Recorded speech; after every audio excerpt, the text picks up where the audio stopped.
Hello and welcome back to my channel. I'm Titleless Musings, and in today's video we are going to be working on my November journal spreads. Now, I'm going to say this at the beginning of the video, this is very much a trust the process spread. When I came into the spread, my only theme idea was leaves. I originally wanted to do like a leaf pile kind of thing, so I was going to draw a leaf pile at the bottom of the page so it looked like the words were coming out of it, but it turns out I can't draw, so I scrapped that idea and I instead decided to just do falling leaves. I cut out a bunch of leaves. I found this tutorial on how to make leaves in about 25 seconds, and I made hundreds of them, and then I just taped them on the page where I want them. So you'll get to see that unfold, but like I said, trust the process because it starts out not so great, but I'm actually really proud of what it looks like at the end.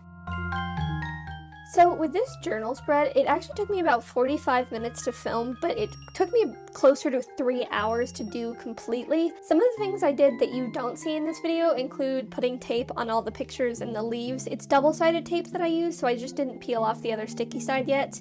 I also used pencil to trace not only the Hello November font that I'm coloring in here, but I also did the soundtrack boxes because I learned from my mistakes last time. Now, here's a fun little Easter egg. If you watched my October setup, you may not have noticed that the boxes on the soundtrack are not the same size. I noticed it the very first day of October, as soon as I opened the journal page, and it has bothered me ever since. So I said to myself that I wasn't going to do that this time. I traced all the boxes in advance, and then we'll just go over them with pen later on in the video. While I've been talking about all of the things I traced and prepared in advance for this spread, I've been doing the leaves on screen. Now, these don't look much like leaves. I know that for sure. These came out not looking very leaf-like, but you know, it's okay. I'm actually still really happy with it. Like I said, it's very much trust the process. Halfway through filming this, I thought that I was just gonna have to glue the pages shut because it wasn't really going the way I hoped it would, but it does come together in the end.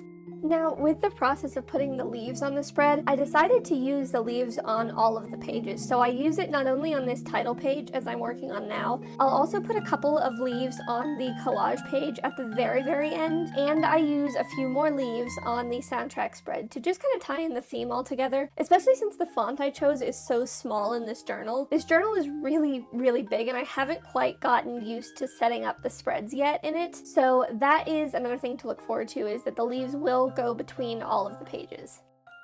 For this spread as well, I tried to be more materialistically frugal. I used all of the scrap paper from these leaves, so what I mean by that is the squares of paper that you use to make these leaves are only about 5 by 7 centimeters, so I got to use the entire piece of paper, and any scrap paper I had ended up going on different journal spreads that I was using. Some of the orange paper, for instance, went on my Halloween spread, but I made sure that I used every bit of paper. I also didn't print out new photos for the collage page this month. I was going to. I have a few that I like, but I've decided to save those for December. Instead of printing out new ones, I just used what I already had in my other journals, or stickers that I haven't used, other bits of scrap paper, photos that I had saved and just hadn't used yet. So everything on this spread this time around is actually not new. It's all stuff that I was either saving or it was scrap paper.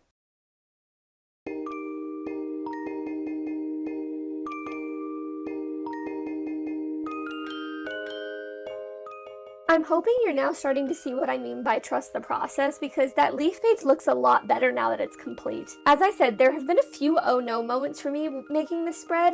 The page I'm working on now, the collage page, was another oh no moment. I ran out of that dark beige color, that kind of sienna. I ran out of that color in washi tape, and instead of giving up, I actually decided to just use the other lighter beige color that I had that I was going to use on the soundtrack page. It's, again, another way to tie in all of the pages, but it also means that I don't just throw away 2 perfectly good strips of washi tape. Now, for the collage page, I didn't really have a set theme. I do incorporate the leaves at the very end, but it's not like the October spread where it was black and white and ghosts. This time, I just tried to pick things that remind me of fall. So I picked like a couple of Taylor Swift lyrics that I like. I picked a couple of photos of my K-pop bias in like different shades of red or green to kind of tie back in with the leaves. I picked this welcome sticker. I was gonna save that for my 2025 journal, but I thought, you know, welcome for a new month, that was kind of fun. I also picked some stuff related to poetry, which I thought was kind of cute. It's like, you know, bringing in the warmth. This is kind of the season where you're gonna read a lot of poems, maybe. Well, I might. But I also tie it in with a sticker from Evermore, the Taylor Taylor Swift album because that was making me think of fall as well. So really the theme is just anything that reminds me of fall.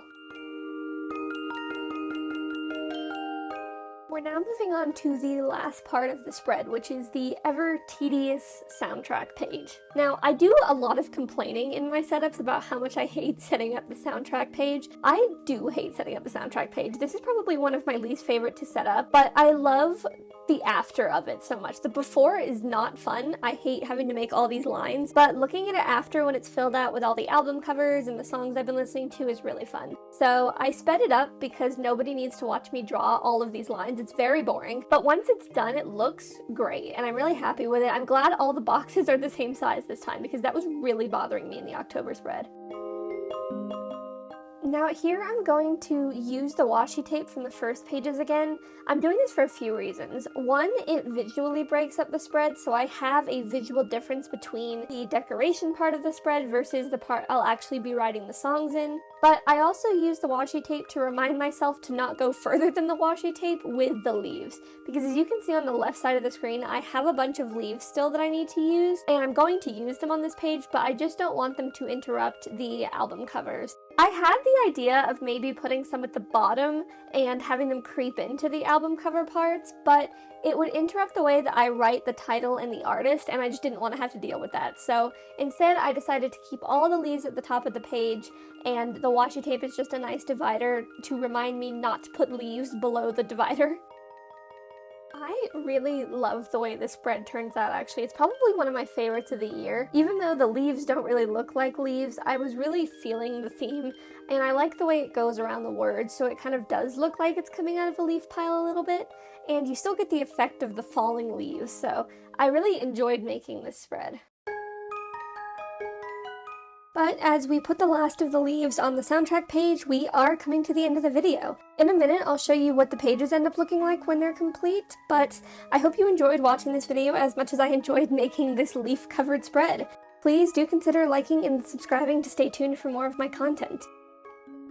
Thank you for joining me, and I will see you next time.